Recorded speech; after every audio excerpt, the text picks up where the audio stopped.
മനുഷ്യരാശി ഇനി ഈ ലോകത്ത് 30 വർഷം കൂടിയേ കാണപ്പെടുകയുള്ളൂ. വിശ്വസിക്കാൻ പ്രയാസമുണ്ടോ? അതെ, എന്നാൽ ഈ വാർത്ത യഥാർത്ഥമാണെന്നാണ് ശാസ്ത്രജ്ഞരും എഐയുടെ ഗോഡ്ഫാദറുമായ ജിഫ്രി ഹിനോഡ് മുന്നോട്ട് വെക്കുന്നത്. എന്താണ് എഐ? ആർട്ടിഫിഷ്യൽ ഇന്റലിജൻസ് എന്നാണ് എഐയുടെ പൂർണ്ണരൂപം. വിവരങ്ങൾ ശേഖരിച്ച് യഥാസ്ഥലങ്ങളിൽ ഉപയോഗിക്കാൻ കഴിയുന്ന മനുഷ്യന്റെ ഇന്റലിജൻസ് ഒരു റോബോട്ടിലേക്കോ അല്ലെങ്കിൽ ഒരു ഇലക്ട്രോണിക് ഡിവൈസിലേക്കോ നൽകുന്നതിനെയാണ് എഐ എന്ന് പറയപ്പെടുന്നത്. ഇന്ന് ഈ കാലഘട്ടത്തിൽ എഐക്ക് എല്ലാ മേഖലയിലും വളർച്ച കൈവരിക്കാൻ സാധിച്ചിട്ടുണ്ട് എന്നത് വലിയൊരു നേട്ടം തന്നെയാണ്. AI cameras, Siri, chat GPT, Alexa എന്നിവയെല്ലാം അതിന് ഉത്തമ ഉദാഹരണങ്ങളാണ്. നമുക്ക് ആവശ്യമായ എല്ലാ വസ്തുതകളും എഐ വഴി നമുക്ക് സാധ്യമാകുന്നുണ്ട്. വിദേശ രാജ്യങ്ങളിൽ മെഡിക്കൽ രംഗത്തും ബാങ്കിംഗ് രംഗത്ത് ബാങ്ക് ലോൺ അപ്രൂവ് ചെയ്യുന്നതിനും ഇൻഷുറൻസ് പ്രീമിയം കണക്കാക്കുന്നതിനും ഷെയർ മാർക്കറ്റ് ട്രേഡ് നടത്തുന്നതിനുമെല്ലാം എഐ വലിയ പങ്ക് തന്നെ വഹിക്കുന്നു. എന്നാൽ ഇന്ത്യയിൽ പറയത്തക്ക വിധത്തിൽ ഗണ്യമായ പുരോഗതികളൊന്നുമില്ല. എന്നാൽ 5 വർഷങ്ങൾക്കിപ്പുറം എല്ലാ സങ്കല്പങ്ങൾക്കും അപ്പുറം വളർന്നു വന്നിരിക്കുകയാണ് എഐ.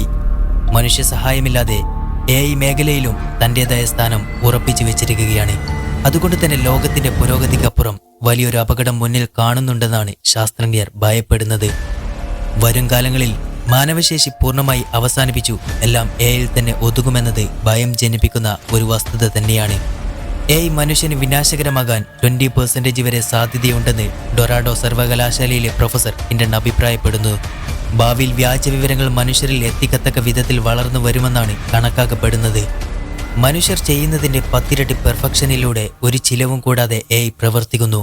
അതുകൊണ്ട് തന്നെ ആമസോൺ പോലുള്ള പല കമ്പനികളും മനുഷ്യരെ ജോലിയിൽ നിന്ന് പിരിച്ചുവിടുന്ന അവസ്ഥ പല കുടുംബങ്ങളെയും ദാരിദ്ര്യത്തിന്റെ കൊടുമുടിയിൽ അകപ്പെടുത്തിയിരിക്കുന്നു. വർത്തമാനകാലത്തിൽ തന്നെ അമേരിക്കയിലെ വിവിധ കമ്പനികൾ എഐക്കെതിരെ കോടതിയിൽ കേസുമായി മുന്നോട്ടു പോകുന്ന കാഴ്ചയാണ് കാണാൻ സാധിക്കുന്നത്. വരും വർഷങ്ങളിൽ എഐ എത്രമാത്രം വളർച്ച കൈവരിക്കുന്നതോടൊപ്പം എത്ര കുടുംബങ്ങളെ ദരിദ്രത്തിലേക്ക് തള്ളിയിടുമെന്ന് നമുക്ക് നോക്കി കാണേണ്ടത് തന്നെയാണ്. വരും ലോകത്തെക്കുറിച്ച് നിങ്ങളുടെ കാഴ്ചപ്പാട് താഴെ രേഖപ്പെടുത്തൂ.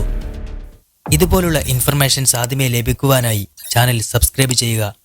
കൂടാതെ ഈ അറിവ് കൂട്ടുകാരിലേക്ക് എത്തിക്കാൻ മറക്കാതിരിക്കുക.